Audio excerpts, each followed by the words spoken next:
Narito na ang mga malalaking balitang Central Luzon ngayong araw.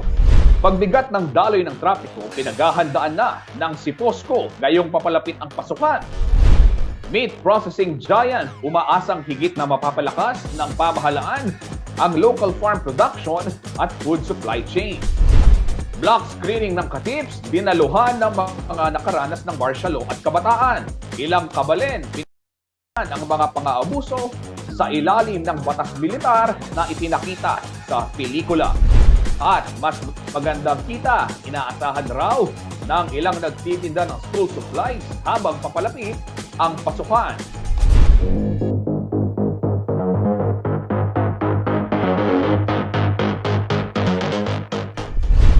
Maya Paldo, Pampanga, magandang araw Central Luzon. Ako po si Justin Dizon at narito na ang mga malalaking balitang nakalap ng CLTV Balitaan. Nakikipag-ugnayan na umano ang City Public Order and Safety Coordinating Office ng City of San Fernando, Pampanga sa iba't ibang ahensya upang masiguro maayos na daloy ng trapiko sa napipintong pagbabalik eskwela ng mga mag-aaral. Disiplina at bigayan daw ang kailangan para matiyak ang kaligtasan ng mga motorista at biyahero at maiwasan ho yung aberya sa kalsada. May karagdagang detalye si Felix Barrios.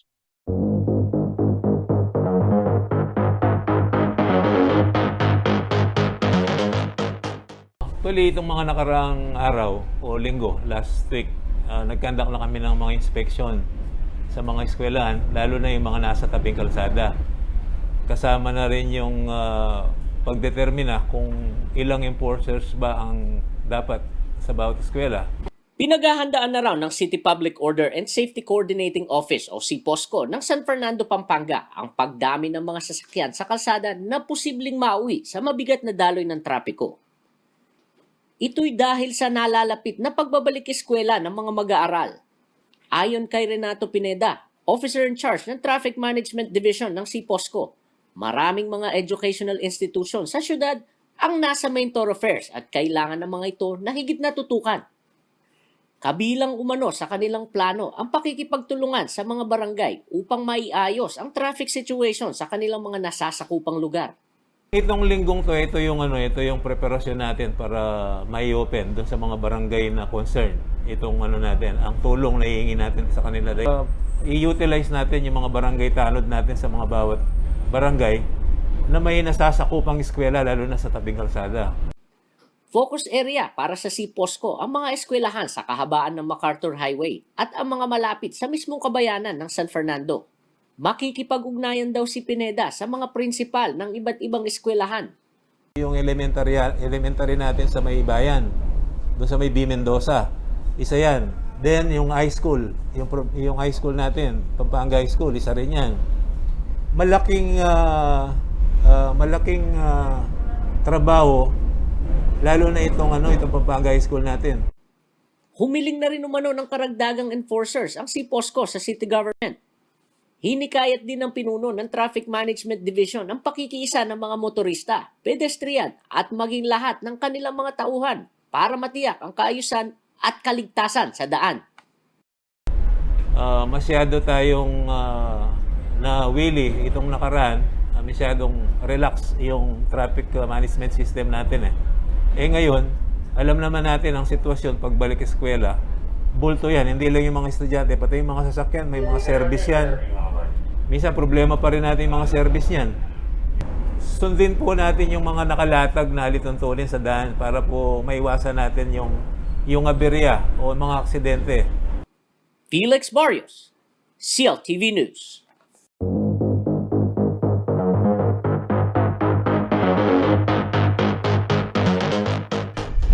Sa ibang balita, punuho ng pag-asa at optimismo ang mga may-ari ng iba't ibang business establishments sa syudad din ng San Fernando, Pampanga na makababawi sila ngayong pasukan. Katunayan ho, unti-unti na umanong bumabalik ang dating sigla ng kanilang pagtitinda gaya ng mga panahon na wala pang pandemya. Kumustahin ho natin ang bentahan ng school supplies sa syudad sa ulat-ulit ni Felix Barrios.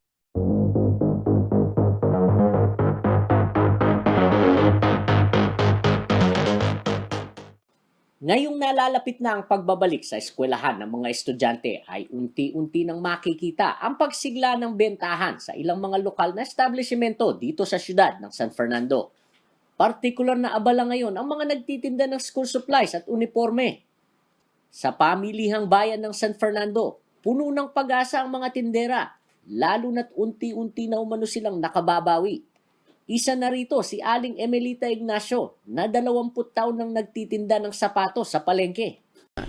Okay naman po, kaya lang hindi pa rin po talaga kamukha nung dati. Kasi yung pasok po kasi ang sabi is skeletal pa po. So yung mga tao naghahanda naman kahit papano, siguro makakabawi kahit konti-konti, paunti-unti. Hindi naman yan mabibigla kasi talagang malaki po yung nawala sa amin nung nag-pandemic. Bumalik na rin daw sa dati at sana ay magtuloy-tuloy pa ang bilang ng mga nagpapatahi ng uniforme sa patahian ni Aling Jen Viray. Bumalik na yung dati. Oo, yung lakas ng tahi namin. Oo, kung akong tatanungin nyo, gusto ko magtuloy-tuloy na yung pasok para yung negosyo namin magtuloy-tuloy din yung income na pumapasok. Bahagyan dumadami na rin daw ang mga nagpupunta sa mga bookstore at tindahan ng school supplies. Pero hindi raw may kakaila na marami pa rin sa ating mga kababayan ang nagpipigil sa gastos dahil na rin sa hirap ng buhay. As of this week, slowly picking up, no? Pero as compared to the previous nung normal, talagang jump pack na dito sa Bundalian. Yung iba, linilist nila yung mga supplies na kailangan lang nilang bilhin. Kung meron na sa bahay, hindi na nila muna bibilihin. Yung mga primary needs lang. Inaasahan naman daw nila na dadami ang bibili ng kanilang mga paninda. Expect namin talaga, pero dahil nga social distancing, we have to limit the people inside. Yeah? Pero hopefully and prayerfully, darating pa rin ang mga tao. Isa sa mga dumiskarte para makatipid si Aling Sarah Jane De Leon ng Magalang, Pampanga. Hindi raw niya binili ang lahat ng items sa listahan ng kanyang anak. Notebook, long folder, pencil, crayon, itong pambalot. Kasi yung iba meron naman sa bahay para makatipid. Kwento niya, ramdam na raw ang dagdag na gastos, lalo na't kailangan ng pumasok ng face-to-face ng kanyang grade 4 na anak. Oo naman, sir. Kasi dati module lang. Opo. Papel lang at saka lapis lang. Ngayon, ang dami na. Opo. So, dagdag yun. Instead na pambili mo ng pagkain, pambili mo na ng gamit ng school na. Sa ngayon daw ay wala pang pagtaas ng presyo na makikita sa mga school supplies. Paalala naman sa mga mamimili, sumunod pa rin sa health and safety protocols dahil patuloy pa rin ang pandemya. Sa mga parents na hindi pa nakabili pa ng supplies para sa kanilang mga anak, sana namimili na kayo para hindi kayo hindi niyo madatnan yung maraming tao to avoid the spread of the virus, no? Kailangan social distancing tayo. Felix Barrios, CLTV News.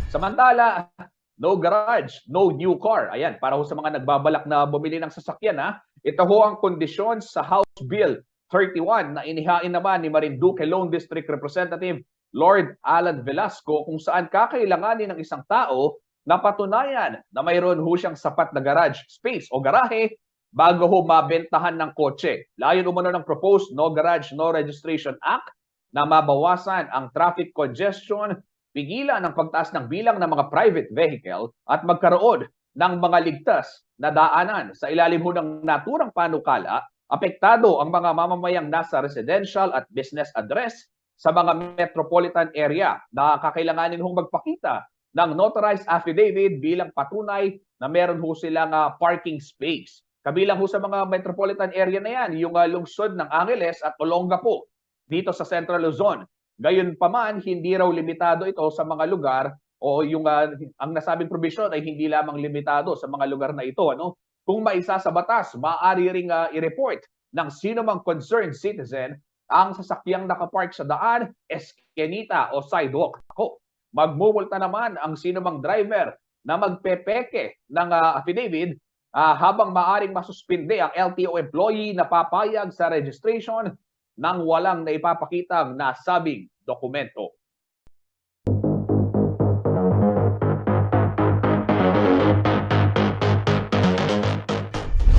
Abangan sa pagbabalik ng CLTV Balitaan, Meat Processing Giant, umaasang higit na mapalalakas ng pamahalaan ang farm production at food supply chain. Ilang riders umalma sa panukalang dapat silang sumali sa motorcycle club bago makakuha ng lisensya at makapagparehistro.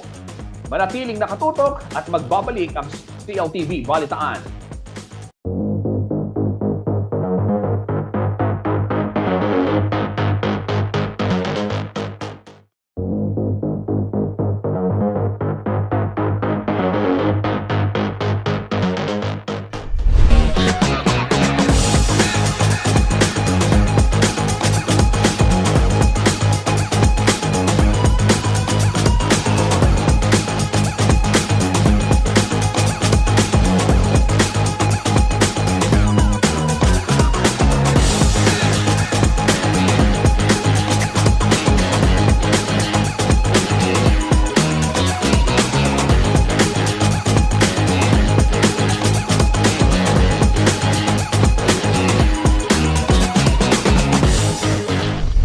Nagbabalik po ang CLTV Balitaan. Positibo raw ang may-ari ng meat processing giant na McKinney Food Corporation na si Ginoong Prudes Garcia na higit na mapalalakas ng Marcos Jr. Administration ang local farm production at food supply chain sa bansa. Ito'y kasabay naman ng kanilang lumalaking exportation sa ibang bansa na nakikitang may malaki ring ambag sa lokal na ekonomiya. May detalye ho ng balitang yan si Paulo G. Santos.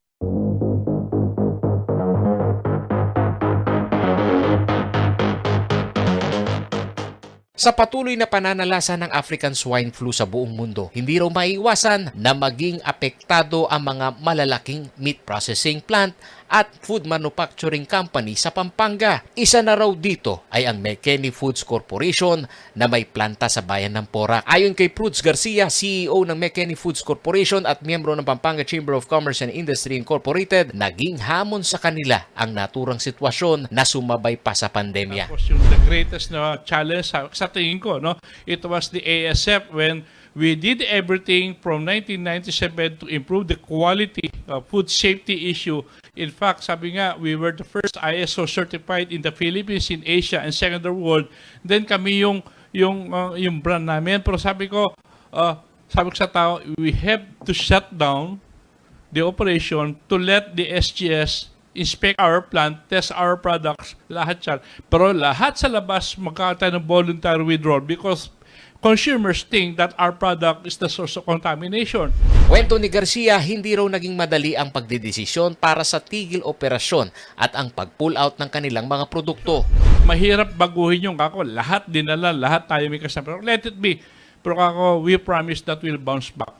So our people did not realize na nagtatakong kami ng produkto. For almost more than 45 days, pinupull out, ayaw bigay naman customers kasi wala daw problema produkto. We believe them. But because of that mindset ng mga consumer na naging na sa McKinney, so nagpaukay kami na talaga na doon, pinatapon namin. Only now, only in April, when we inform our people, ito yung tinapon natin produkto na walang problema.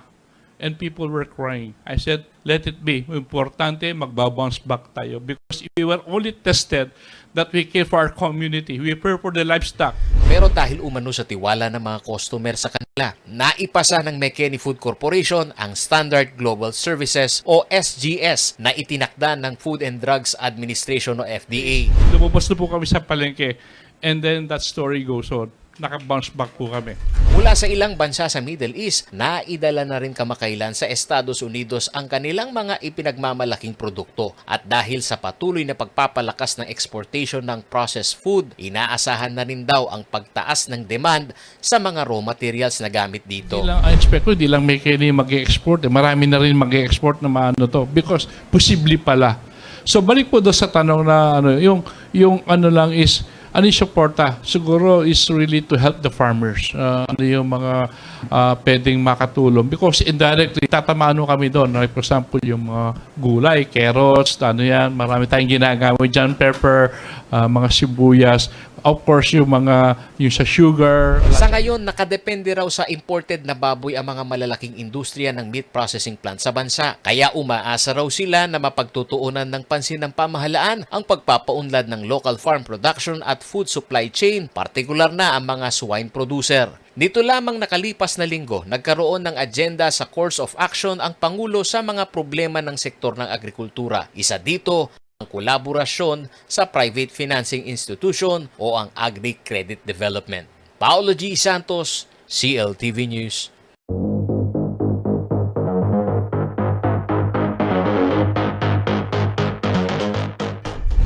Samantala, mariing umalmaho ang ilang motorcycle riders sa Pampanga laban sa panukalang batas na mag-aatas sa kanilang sumali sa mga Motorcycle Riders Club bago makakuha o makapagparenew ng lisensya at makapagparehistro ng kanilang motorsiklo. Sakali ho kasing maging isang ganap na batas, dagdag pahirap daw ito sa kanila, lalo na ngayong mataas ang presyo ng gasolina.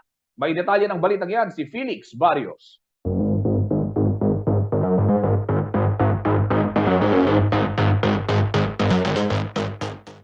Ipinapanukala ngayon sa Kamara ang karagdagang rekisito para sa mga may-ari ng motorsiklo bago sila makakuha ng lisensya at makapagparehistro. Ito ang House Bill 32 o mas kilala sa Motorcycle Safety Riding Act na iniakda ni Marinduque Lone District Representative Lord Alan J. Velasco. Oras na maging ganap na batas, kailangan maging miyembro ang isang rider ng Land Transportation Office o LTO Accredited Motorcycle Club na magbibigay sa kanya ng membership certificate. Ang nasabing dokumento ay isa sa mga kailangang isumite tuwing magre-renew ng lisensya at rehistro ng mga motor. Nakasaad din sa HB 32 na dapat sumailalim sa isang training program ukol sa road safety at courtesy ang mga miyembro ng motorcycle club. Kailangan din umanong magkaroon ng registry ang isang motorcycle club ng mga address, license number at plate number ng kanilang mga miyembro. Maari ring hingan ng tulong ng mga otoridad ang mga motorcycle club sa pagsasagawa ng mga criminal investigation kung saan ay may sangkot na motorsiklo. Hindi naman ikinatuwa ng ilang riders na nakapanayam ng CLTV News ang panukala ni Velasco. Dagdag gastos at maaring maging pahirap pa raw ito para sa kanilang hanay. May extra pay pa yun, di ba po? Yung pang extra pay na yun, bibili na namin ng bigas. Para sa pamilya namin. Sana po sa mga gobyerno, alam niyo naman po na ngayon mahal ang gas, tapos yung mga bilihin. Kung maaari po sana, kasi marami naman po kami mga binabayaran na mas okay na po yung training na binibigay ng mismong gobyerno. Kasi alam po, napaka ganda naman po yung training na binibigay nila na about sa sa pagda-driving. Sa LTO, mas malaki-laki na nga ng gastos natin sa sa pag-renew ng lisensya, lalo na pag pagsali tayo sa club. Pero sa base lang namin, parang malaki-laki din na magagastos dyan. Mas masakit din sa bulsa. Ayon pa sa panukala, maaring patawan ng karampatang multa ang mga hindi tatalima oras na maging batas ang HB 32. Felix Barrios, CLTV News.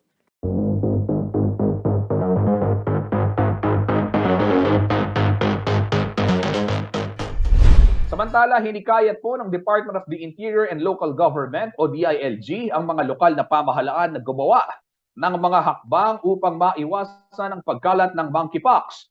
Ito ay matapos maitala ang unang kumpirmadong kaso ng naturang sakit sa bansa dito pong July 29.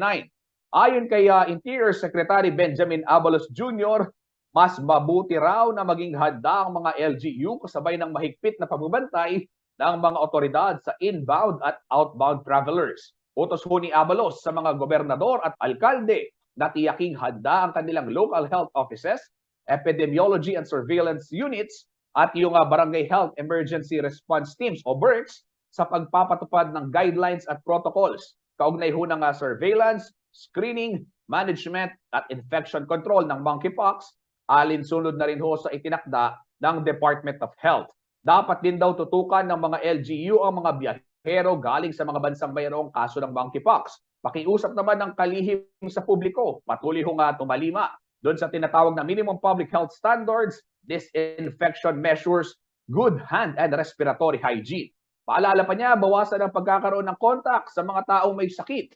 Samantala, nagdeklara na ho ng public health emergency para sa monkeypox outbreak ang bansang Estados Unidos. Ayon ho sa Center for Disease Control and Prevention, nasa mahigit 6,600 infection na ang naitala sa US. Ang monkeypox po ay isang zoonotic disease dulot ng impeksyon ng monkeypox virus. Ayon ho sa DOH, karaniwang sintomas ng nasabing sakit ay lagnat, matinding sakit ng ulo, back pain, pamamaga ng lymph nodes, muscle aches, panghihina at skin eruption.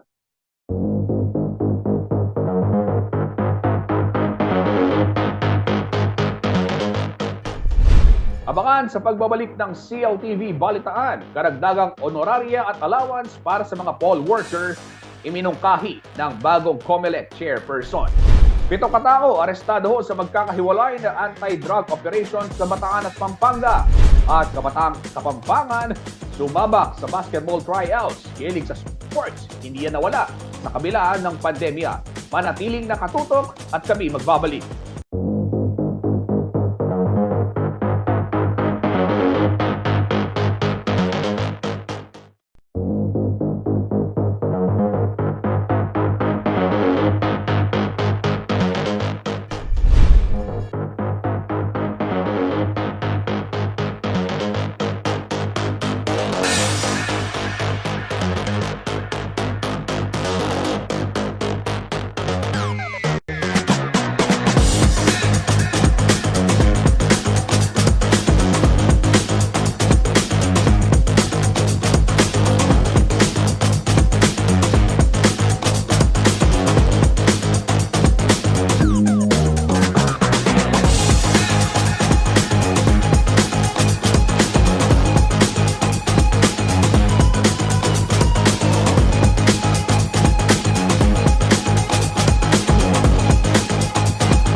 Nagbabalik ho ang CLTV Balitaan. Ito mga kabalan, matapos i-veto ni Pangulong Ferdinand Marcos Jr. ang panukalang huwag nang buwisan ang honoraria at allowance ng mga gurong nagsilbi sa halalan, iminungkahi naman ngayon ng bagong chairperson ng COMELEC ang karagdagang benepisyo para ho sa mga poll workers. Naghahanap na rin daw ang komisyon ng dagdag na pondo para sa mga magsisilbi sa barangay at SK elections na nauna pong itinakda sa December 5. Narito pong report.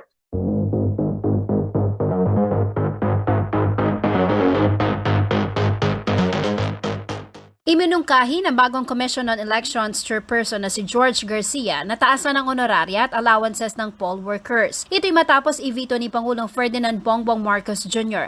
ang panukalang tax exemption para rito. Sa isang public briefing nitong August 3, binigyang diin ni Garcia na nirerespeto ng COMELEC ang kapangyarihan ng Pangulo na mag-veto ng panukala. Hindi rin naman daw nangangahulugan na hindi pabor ang Pangulo sa panukala o policy direction. Tinitingnan lamang daw ng Pangulo ang kabuang sitwasyon ng bansa. Ayon kay Garcia, may proposal daw ang Pangulo na itaas ang bayad sa mga poll worker, isang mungkahing kanya rin daw susuportahan. There are so many ways of skinning a cat. Yung aking pong nasa isip, biglang nasabi niya, and what is that? Tama po yan, hindi naman kinakailangan, pero pwede namang hindi exemption ang dating. O di dagdagan namin yung allowance na bibigay sa teacher. Kung dati-dati 10,000, baka pwedeng makikita sa aming budget, baka pwede pa namin dagdagan. So kung yung babawasin yung tax, yung matitira, yun na yung parang nakukuha na nila ngayon. Maliban dito, maaari rin daw dagdagan ang kanilang training allowance na regular na ginagawa bago ang halalan. Sa pamamaraan po, at yun po kayang-kaya din namin gawin. Ang mga teachers po kasi, kahit na matagal na sila naglilingkod, tinetraining lagi yan. And therefore, yung training, nagbibigay din kami ng allowance. Ano man po bang dagdagan namin yung mga allowances na binibigay namin sa kanila during the training? Dagdag po yun. Di ba? So, hindi kinakailangan tax exemption kung hindi dagdag. Naghahanap na rin daw ng karagdagang budget ng komisyon para maipandagdag sa mga ibibigay sa mga magsisilbi sa barangay at SK election sa darating na Desyembre. Samantala, binigyang diin ng Department of Education o DepEd na titingin sila ng non-financial benefits para sa mga guro kasunod ng pagvito ni Marcos sa panukala na huwag buwisan ng election honoraria. Nananawagan naman ang Alliance of Concerned Teachers Philippines sa Kongreso na i-override ang panukala na vinito ng Pangulo. Sinabi rin ni ACT Teachers Party List Representative Franz Castro na kung hindi aabot sa pagre-revito ng panukala, muli raw itong ihahain sa 19th Congress. Jennifer Salenga, CLTV News.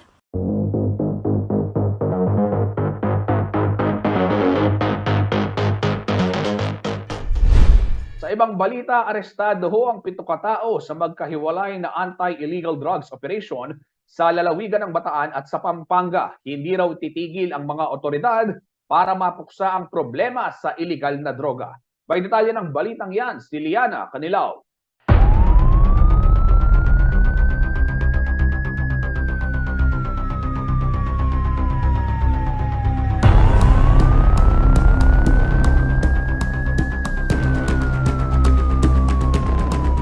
Arestado ang 7 katao sa magkahiwalay na anti-illegal drug bust operation sa Bataan at Pampanga, Miyerkules, August 3. 5 katao ang nahuli sa isinagawang operasyon ng mga tauhan ng Bataan PNP sa Barangay Villa Angeles, Orion, Bataan. Kinilala ang mga ito na sina John Kevin Manla, 30 anyos at Jerry Monla, 54 anyos, parehong residente ng Poblasyon Pilar. Gilson Pagyo, 24 anyos at Giselle Angeles, 29 anyos, parehong mula sa Kalusungan, Orion. At Mateo Aquino, 24 anyos, residente ng San Vicente, Orion. Nakakumpiska mula sa mga ito ang 4 na sachet ng hinihinalang shabu na may timbang na 50 gramo at nagkakahalaga ng 400,000 piso. Isang kalibre 45 na baril at magazine na may 7 bala ang narecover din ng mga otoridad. Samantala, 2 drug peddlers ang nahuli rin sa ikinasanamang operasyon ng mga tauhan ng Mabalacat City Police sa Barangay Dau, Mabalacat City, Pampanga. Kinilala ang mga ito na sina Jemima Datu, 31 anyos, residente ng Barangay Dau, at Sadam Bertudan mula sa Northwest Angeles City. Nakuha sa mga ito ang isang Android cellphone, digital weighing scale, body at shoulder bag, at 8 sachet ng hinihinalang shabu na tumitimbang ng 130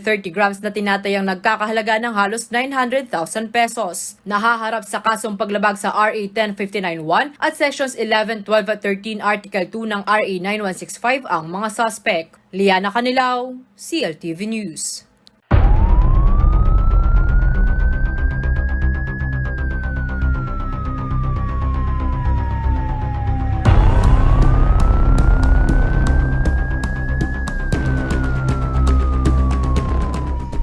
Nagpakitang gilas ang ilang kabataang Kapampangan sa paglalaro ng basketball sa siyudad ng San Fernando, Pampanga.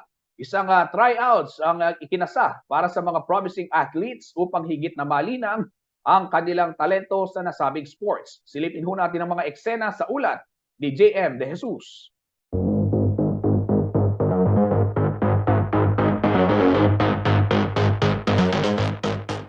Maituturing ang basketball bilang pinakapopular na sport sa bansa. At kung basketball ang pag-uusapan, hindi magpapahuli ang mga Kapampangan. Marami sa ating mga kabalan ang gumawa at patuloy na gumagawa ng pangalan sa larangan ng professional basketball sa Pilipinas at maging sa international scene. Kabilang dito sina Jason Castro, Arwin Santos, Calvin Agueva at Japet Aguilar. At upang bigyang pagkakataon ng mas maraming kabataan na nais sumunod sa kanilang mga yapak, isang basketball organization ang itinatag ng ating kabalan na si John Fabico ng siyudad San Fernando, Pampanga. Goal natin ay makakuha or makapag-develop ng mga player na pwede natin isabak sa mga malalaking liga dito sa Pilipinas. At isa pa ay matulungan sila na makahanap ng mga magandang school na pwedeng humawak sa kanila para in the near future makagawa tayo ng mga magre-representa ng ating bayan kung international man o dito sa local dito sa atin. August 3, 2022 nang simula ng tryouts para sa mga under 19 years old at August 4 naman sumalang ang mga 16 years old below. Ngayong August 5 naman, ang tryouts para sa mga 13 years old pababa sa Fabs Basketball Gym sa Barangay Santa Lucia, City of San Fernando, Pampanga. Ang proseso po ng pagkuha natin ay, ito nga, magkakaroon tayo ng mga tryouts, magkakaroon po tayo ng 3 screening. Then, kung makukuha po sila, magde-develop po natin yung kanilang mga skills. Under training po dito sa ating gym, may facility po tayo dito. Magtatayo po tayo ng mga gym equipment na para magamit nila. Same time, mga skills nila, dribbling, shooting. Then, pagka-ready na po sila para makapag-compete, isasabak po natin sila sa mga malalaking liga. Nasa higit kumulang 350 na mga kabataan na mga nag-tryout sa unang 2 araw. Isa po itong opportunity para makapaglaro sa mga malalaking liga tulad ng mga sa CBA o kaya sa mga liga sa Manila tulad ng mga Milko, ganun. Yung mga batang walang panggastos, andito si Sir Fabs para mag-sponsor para sa mga opportunity sa mga bata. Ang iba naman, kahit dehado sa laki, ay kayang-kaya naman umano nila makipagsabayan. Mabilis ako. Mabilis po sa nila, tapos kaya ko rin po naman pumasok kahit malaka. Wala po sa laki yan. Asa amin yan, asa skill. Present din ang ilang mga magulang upang ipakita ang kanilang suporta sa kanilang mga future basketball superstars. Sa mga magulang, tuloy-tuloy pa rin po natin suportahan ang ating mga anak. Huwag po tayong mawala ng pag-asa kahit minsan hindi sila nakukuha sa mga team na inaano po nila. Huwag mawalan po ng pag-asa. Try and try. Makukuha po nila yun. Suportahan natin sila. Nagbabalak naman na magkaroon ng second wave ng tryouts ng Fabs Basketball upang mas madami umano ang mga manlalaro ng Kapampangan na makapagpakita ng kanilang leksi at galing sa paglaro ng basketball. JM Desus, CLTV News.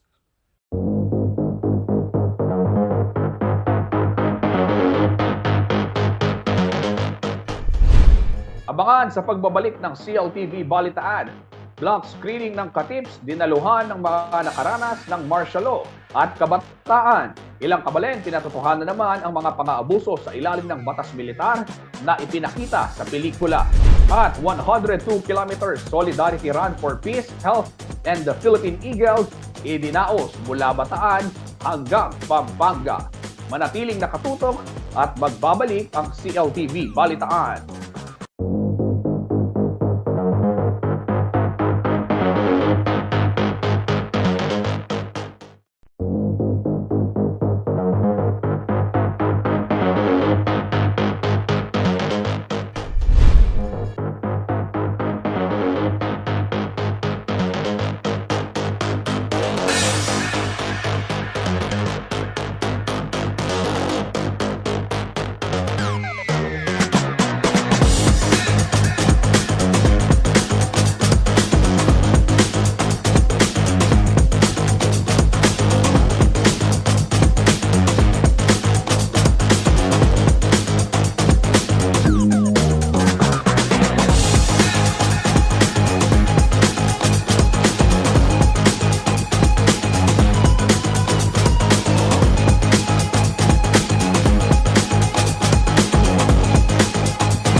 Nagbabalik po ang CLTV Balitaan. Dinaluhan po ng mga kabataan at ilang nakaranas ng batas militar sa ilalim ng diktaturang Ferdinand Marcos Sr. ang block screening ng pelikulang Katips na ginanap po sa SM City, Pampanga nitong Sabado. Marami sa mga nanood nagpatotoo sa mga pang-aabusong naganap sa ilalim ng rehimeng Marcos na naipakita sa pelikula. Panoorin ho natin ang ilang mga eksena sa ulat ni Liana Canilao.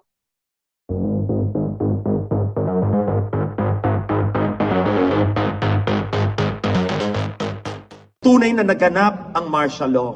Ito ang mga katagang binigyang diin ni Atty. Vince Tañada, may akda at direktor ng Katips, isang dula tungkol sa karanasan ng mga Pilipino sa panahon ng martial law sa ilalim ng diktaturang Ferdinand Marcos Sr. Sa pagdalo niya sa black screening ng pelikula na inorganisa ng grupong Manalakaran Kulasa sa SM Pampanga, Sabado, August 6. Ibinahagi rin niya ang sariling karanasan bilang isa sa mga abogadong tumulong sa Claimants 1081 o ang mga biktima ng martial law na humingi ng danyos para sa kanilang paghihirap. Hindi po itong golden years of Philippine history. Ito po ang pinakamadilim na parte ng ating kasaysayan. At bilang isang alagad din ng sining, ang paggawa ng pelikula tungkol sa kasaysayan ang paraan umano ni Tañada upang ipaalam sa publiko ang katotohanan. Nais daw niyang maging instrumento ng inspirasyon at pagbabago sa lipunan ang kanyang likha. Ang pelikulang ito hindi ginawa for political purposes. I always believe in the sacredness of my art at kasama doon ang paglalahad ng kasaysayan. Ang problema, pilit na dinideny ng iba na ito ay nangyari. Para namang sampal yun sa mga biktima ng martial law, yung nagsakripisyo at nag-alay ng buhay para sa ating demokrasya at kalayaan. Ang black screening ng Katips ay dinaluhan ng mga kabataan, matatanda at maging mga madre. Isa na rito ang director ng St. Scholastica's Academy Pampanga na si Sister Lydia Villegas. Si Sister Lydia ay isa umanong buhay na saksi ng kahirapan sa panahon ng diktaturang Marcos. Naipagkita umano ng Katips ang kanilang karanasan sa ilalim ng batas militar. I was myself a young sister during that time, so I could identify with a lot of things. Like that distillera, that was the first strike from the Tondenya. We were the ones who were working with the people that time. And then during the EDSA, we were also there. Before the EDSA, we were also held up because we were having the anniversary of martial law. Kami mga madre nagpipiket. There was a stampede, and then they caught us, the sisters and the priests. So the experience is so real. Bukod kay Sister Lydia, inalala rin ng ilang manonood na nakaranas ng martial law ang kanilang sinapit sa nakaraan. Kung ano yung nangyari noon, yun din ang naipakita doon sa pelikula. Sana yung mga kabataan natin ngayon, huwag silang maniniwala sa mga sinasabi na hindi totoo yung mga nangyari noong panahon na yun. Experience ko noon, talagang mahirap ang pinagdaanan ng mga tao noon, lalo nagkaroon ng martial law. Mahirap noon. Hindi ka pwedeng magloko-loko o lalabas ng bahay, sigurado sisitahin ka ng mga Metrocom. Ngayon, mas mahirap talaga noon, tsaka kumpara ngayon sa panahon na ngayon. Bagamat hindi naranasan ng martial law, may natutunan naman umano ang ilang kabataan matapos mapanood ang pelikula. Although it's realistic fiction na movie, talagang kukuha mo yung mga values and yung mga nangyari throughout the history of martial law. Yung pinaka-importance po talaga ng movie na Katips is to stand for the truth. It depicts truth and yung totoong nangyari talaga. Walang ibang version po yung katotohanan. As a youth na hindi talaga alam kung ano talagang nangyari in the past, I think this is a privilege to really know the truth about our history. Alam naman natin na maraming mga historical biases and fake news na kumakalat sa internet or sa kahit ano man. We should really know and alamin talaga natin kung alin talaga yung katotohanan. Ang Katips ay nauna nang ipinalabas sa sinehan noong Nobyembre ng nakaraang taon. Ngunit sa kasamaang palad, ito'y hindi nagtagal sa takilya. At nito lamang August 3, ito'y muling ipinakita sa publiko. Kamakailan lamang ito'y nakasungkit na 7 awards mula sa Filipino Academy of Movie Arts and Sciences o FAMAS. Ayon sa Amnesty International at Task Force Detainees Philippines, aabot sa higit 3,000 ang nadokumentong pinatay sa ilalim ng diktatorya. 35,000 na na-torture, 77 ang dinukot at hindi na nakita pa, habang aabot sa 70,000 ang ikinulong. Sa kasalukuyan, mayroong pa ring pamilya ang nagdadalamhati at naghahanap ng hustisya sa pagkawala ng kanilang mahal sa buhay. Liana Canilaw, CLTV News.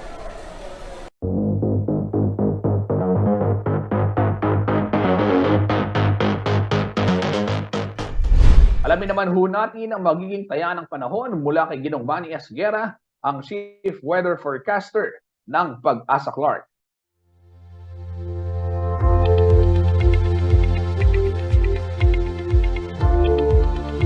Po magiging taya ng panahon sa susunod na 24 oras. Southwest monsoon pa rin po nakakaapekto ngayon dito po sa Central at Southern Luzon. Kaya po ang Metro Manila, Central Luzon, Calabarzon at Mimaropa, maulap po ang papawirin na may mga kalat-kalat ng mga pag-ulan, pagkidlat at pagkulog dulot po ng habagat o Southwest monsoon. Samantala po ang natitirang bahagi ng bansa, magiging bahagya hanggang sa kuminsan ay magiging maulap din po ang papawirin, especially po sa bandang hapon o gabi, at posible rin po tayong makaranas ng mga pulo-pulo mga pag-ulan, pagkidlat at pagkulog. Dulot din po ito ng habagat o southwest monsoon at ng localized thunderstorm. Wala na po tayong LPA sa loob ng PAR, pero ito po ay pinaiigting pa niya at hinihila pa yung habagat, kaya nagkakaroon po tayo ng mga pag-ulan. Pinag-iingat pa rin po natin ang lahat, especially po yung mga nasa mababang lugar, posible po dyan ng mga flash floods, at yung pong nasa gilid ng bulubunduking lugar ay posible naman po dyan ng landslide. Kaya maging alerto po at mag-iingat, magdala pa rin po ng gamit panangga sa ulan.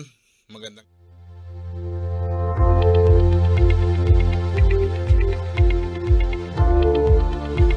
At yan ang mga balitang nakalap ng CLTV Balitaan. Para sa karagdagang detalye, maaari ho ninyong i-follow ang aming social media pages sa Facebook at CLTV36 Official and at CLTV36 News. Sa Twitter naman at CLTV36 at sa Instagram at CLTV36 Official. Kung nais ho ninyong balikan yung mga programa ng CLTV at yung ilang mga balita na nangyari nitong mga nakarang araw, pwede ho kayong magtungo sa ating YouTube channel at CLTV36 Official o kaya naman pumunta sa www.cltv36.tv. Nasaan ka man sa bansa, mapapanood na rin yung mga programa ng CLTV via Signal Channel 115 at dito naman sa Central Luzon sa ating 39 cable partners. Kasama po ang buong pwersa ng CLTV News and Current Affairs. Ako si Justin Dizon. Ito ang CLTV Balitaan. Maraming salamat po.